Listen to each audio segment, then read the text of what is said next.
So this is wheat stone bridge, और ये basically 5 resistance का कॉम्बिनेशन होता है। यहाँ पर एक रेजिस्टेंस लगा होता है, दिस इज R5।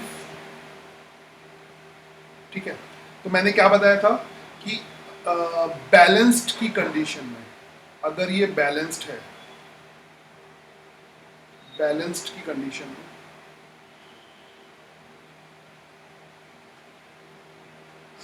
बैलेंस्ड की कंडीशन में, the condition of balanced wheat stone bridge क्या होगी, R1 अपन इन दोनों का रेजिस्टेंस का जो रेशियो है, R1 is to R2 is equal to क्या हो जाएगा, R3 upon R3 upon R4।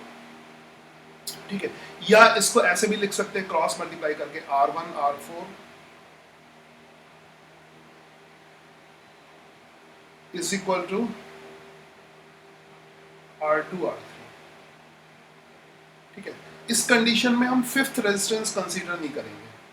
अगर ये बैलेंस्ड है, बैलेंस्ड का मतलब अगर ये कंडीशन मिलती है तो इन पॉइंट्स का मतलब बी और डी पॉइंट का पोटेंशियल सेम होगा, बी और डी पॉइंट का पोटेंशियल सेम होगा। ठीक है, और ये 5 वाला रेजिस्टेंस कंसीडर नहीं करेंगे। ठीक है, फिफ्थ रेजिस्टेंस कंसीडर नहीं करेंगे। ओके, और फिर इसको सॉल्व करने के दो मेथड होंगे, तो उन दोनों मेथड को मैं एक एग्जाम्पल से देख लेते हैं। मान लो ये कंडीशन मिल रही है R1 upon R2 is equal to R3 upon R4, तो मैं कुछ ऐसे रेजिस्टेंस ले लेता हूँ जिसमें ये कंडीशन मिल रही है। Now let's take this 2 ohm and this is 4 ohm and this is 1 ohm and this is 2 ohm। ठीक है, 2 is to 4 1/2 होगा, 1:2 1/2 होगा। तो बैलेंस्ड व्हीट स्टोन ब्रिज की कंडीशन मिल रही है। यहाँ पर कोई भी रेजिस्टेंस मान लो, समथिंग कुछ भी लगा लो, 2 ओम ही लगा लो। ठीक है, तो इस वाले रेजिस्टेंस को अगर ये कंडीशन मिल रही है, अगर R1 और R2 का रेशियो R3 अपॉन R4 के इक्वल है, या R1 R4 is equal to R2 R3। R1 R4 कैसे देखोगे, 2 इंटू 4 और 1 इंटू 4। तो ये तो डायगनली ऐसे देख लो, 2 इंटू 2 4, 1 इंटू 4 4, या इसका रेशियो देख लो। तो अगर ये कंडीशन तुम्हें मिल रही है तो क्वेश्चन सॉल्व करने के दो मेथड हो जाएंगे। पहला मेथड ये होगा कि हम इसको हटा ही दें। ये R5 रेजिस्टेंस है जिसकी वैल्यू मैंने यहाँ पे 2 ओम दे रखी है, इसको हम यहाँ से हटा ही देते हैं। तो हटा दें इसको। अगर इसको हम हटा देंगे तो 2 और 4 सीरीज में हो जाएगा, 1 और 2 सीरीज में हो जाएगा। ठीक है, तो 2 और 4 सीरीज में हो गया, कितना हो गया 6, और 1 और 2 सीरीज में हो गया 3, और इक्विवेलेंट कितना आएगा, 2 and 4 on series 6 and 2 1 3, तो 6 into 3 upon 6 plus 3, तो this is 80, 6 plus 3 भाई, 6 into 3, 6 plus 3, 18 divided by 9। ठीक है, एक तो ये मेथड था। दूसरा मेथड मैं कह रहा था कि इन दोनों को ज्वाइन कर लो मतलब इन दोनों पॉइंट को ज्वाइन करके भी वही आंसर आना चाहिए। तो क्या करूं, मैं इन दोनों पॉइंट को ज्वाइन कर लेता हूं। Let me take another colour, something different colour. तो यानी इन दोनों पॉइंट का पोटेंशियल सेम है, तो इनको ज्वाइन भी कर सकते हैं। इन दोनों पॉइंट को मतलब बी पॉइंट को और डी पॉइंट को। ठीक है, अगर हम ज्वाइन कर लेते हैं, यानी बी वाला कितना 2 ओम, तो मैं यहीं पे ज्वाइन कर लेता हूँ। मतलब ये बी और डी पॉइंट को एक साथ कर लिया, this is B point and D point.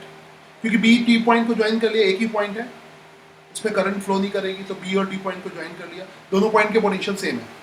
ठीक है, तो ये क्या है, 2 ओम है और ये 1 ओम है।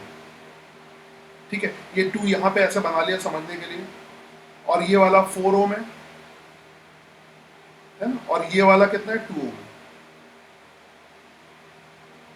There will be two methods, ये समझ लो कि दोनों चीजें कर सकते हैं। तो इसका मतलब क्या हो गया कि अब 2 और 1 किस में हो गए, पैरेलल में। तो इसका इक्विवेलेंट रेजिस्टेंस कितना हो गया, मान लो R1 कितना हो गया, सम R1 लिख लेते हैं, कुछ और लिख लो, R1 R2 R3 R4 छोड़ के समथिंग कुछ लिख लें, सपोज P R5 R6 लिख लेते हैं, ठीक है, या R डैश लिख लेते हैं। तो R डैश की वैल्यू कितनी हो जाएगी, 2 इंटू 1 अपॉन 2 प्लस 1 3, 2/3। और इसकी वैल्यू कितनी हो जाएगी, 4 इंटू 2 R डबल डैश कर लेते हैं इसको। This will be 4 into 2 divided by 4 plus 2, 6। तो ये आएगा 2/3, और ये कितना आएगा,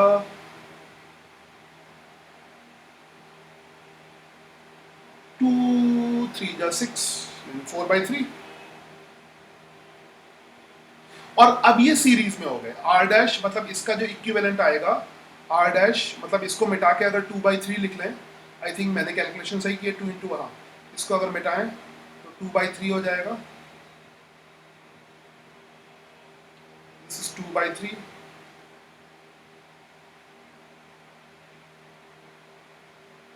दिस इज 2/3 ओम,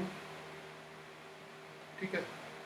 और 4 और 2 को हटा के कितना लिखा मैंने, 4 into 2 divided by 4 plus 3, 4/3।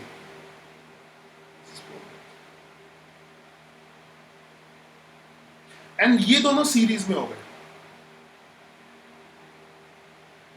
Actually में ध्यान रखना, हम ये दोनों चीजें कर सकते हैं।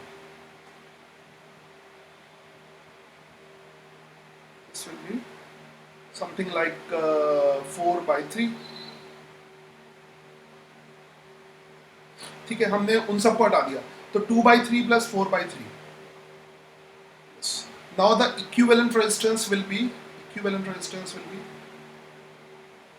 तो 2/3 plus 4/3,